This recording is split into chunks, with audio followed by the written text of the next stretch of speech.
பைபிளை எப்படி வாசிக்கணும்னு ஒரு முறை இருக்கு. 1 பேதுரு 2:3. நீங்கள் வளரும்படி புதிதாய் பிறந்த குழந்தைகளைப் போல் திருவசனமாகிய களங்கமில்லாத ஞானப்பாலின் மேல் வாஞ்சையாய் இருங்கள். முதல்ல வாஞ்சையோடு வாசிக்கணும். மனிதன் அப்பத்தினால் மாத்திரம் அல்ல, என் வார்த்தையினாலும் பிழைப்பான்னு ஆண்டவர் சொல்றாரு. அதனால அது நமக்கு உணவு. தேவ வசனமாகிய ஆவியின் பட்டயத்தை எடுத்துக்கொள்ளுங்கள்னு எழுதப்பட்டிருக்கு. அது நமக்கு பாதுகாப்பு. என் வசனத்தை கேட்டு என்னை அனுப்பினவரை விசுவாசிக்கிறவனுக்கு நித்திய ஜீவன் உண்டென்று இயேசு கிறிஸ்து சொல்றாரு. அது நமக்கு பரலோகத்திற்கு வழி. வேதாகமத்தை எழுதுனது ஒருத்தர் அல்ல. சுமார் 1600 வருட இடைவெளியில் பல்வேறு மனிதர்களால் எழுதப்பட்டது.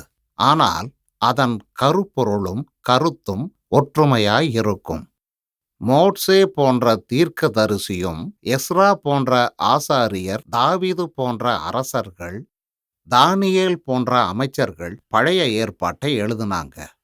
பவுல் போன்ற அறிஞர்கள், பேதுரு போன்ற மீனவர்கள், லூக்கா என்கிற மருத்துவர், இடையர்கள், நீதிபதிகள், பிரதம மந்திரி மற்றும் அன்றைய அரசியல் தலைவர்கள், வரி வசூலித்தவர்கள், இப்படி ஏறக்குறைய 40 ஆசிரியர்களால் வேதாகமம் எழுதப்பட்டது.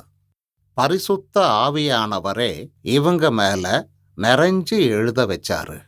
கிபி 1238 கார்டினல் ஹூகோ டிஎஸ் கேரோ என்பவர்தான் பைபிளை அதிகாரங்களா பிரிச்சாரு.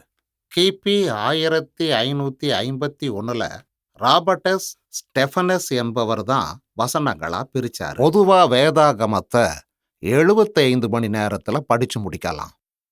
இது படிச்சு முடிக்கிற கதை புக்கு இல்ல, தியானிக்க வேண்டிய ஜீவ வார்த்தை.